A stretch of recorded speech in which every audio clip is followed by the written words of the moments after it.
Bonjour philosophe, j'espère que tu vas bien. Nous sommes au mois de mars et avec celui-ci vient un sentiment de renaissance lié à celle que la nature nous propose. Des jours plus longs, la lumière qui augmente progressivement et en temps normal, les humains qui sortent davantage de chez eux et qui sont poussés à communiquer entre eux. Oui, c'est pas gagné là, ouais. C'est le moment que j'ai choisi pour te parler de l'éducation à la manière de Platon, un philosophe que nous aimons bien sur cette chaîne. C'est le moins qu'on puisse dire. Ouais, on l'aime bien. On l'aime bien, Platon.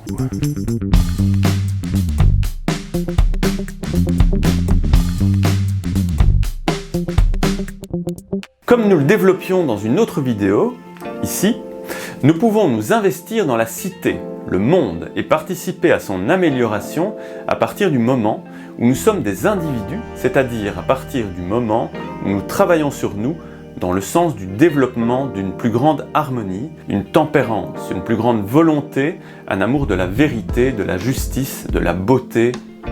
Pour Platon, le citoyen ou le politique devient lui-même par l'éducation qui comporte principalement trois parties. La philosophie, la musique et la gymnastique. La philosophie, c'est l'amour de la sagesse. Il s'agit donc d'amour, c'est-à-dire d'un lien très fort qui nous lie à tout ce qui représente une plus grande sagesse que la nôtre. Les civilisations millénaires, des grands sages ou philosophes de l'histoire, les enseignements d'Orient ou d'Occident, les compagnons sur le chemin qui ont déjà dépassé ce contre quoi nous luttons encore.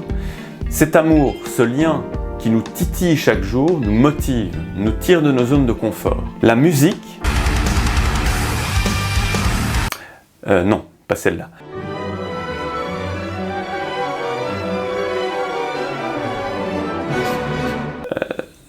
Non, pas celle-là non plus, en tout cas pas que. La musique pour Platon, ce sont toutes les activités liées aux muses, qui sont des personnages de la mythologie grecque. Fille de Zeus et de Mnémosyne, elle préside aux arts libéraux que sont la poésie épique, l'histoire, la poésie lyrique, la musique, la tragédie, le chant, la rhétorique et l'éloquence, la danse, la comédie et pour finir l'astronomie. Ces arts libéraux sont une voie royale vers notre intériorité, le monde des idées comme le dit Platon, car elles éveillent notre sensibilité au beau, des sentiments élevés qui peuvent toucher tout le monde, quelle que soit leur ethnie, leur genre, leur catégorie socio-professionnelle, leur orientation philosophique ou religieuse. Qui ne s'extasie pas devant un ciel étoilé? Qui ne vibre pas devant un film épique ou devant une musique inspiratrice? Pour Platon, la gymnastique est un exercice spirituel qui permet de développer la volonté et de maîtriser nos passions. En lien avec les deux autres parties de l'éducation, la gymnastique devient alors mettre en pratique dans le corps les découvertes faites avec la musique et la philosophie. L'exercice physique régulier, qui a pour but de développer des capacités de notre corps, force, beauté, utilité, santé, harmonie, est essentiel dans toute voie philosophique qui ne se limite pas à un exercice intellectuel.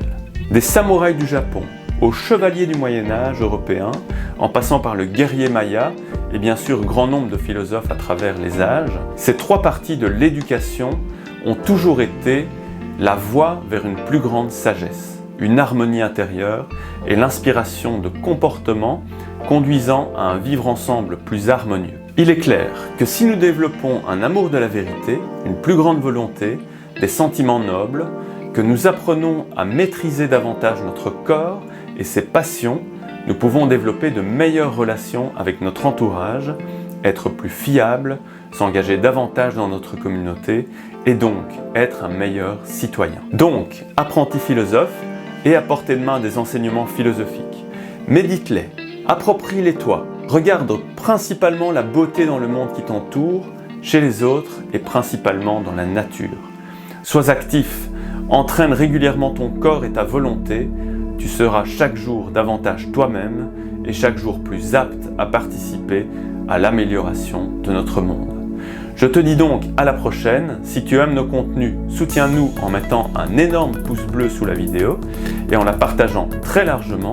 Et surtout, active la petite cloche pour être averti de nos nouvelles vidéos, pour dire à l'algorithme de YouTube que tu souhaites améliorer le monde.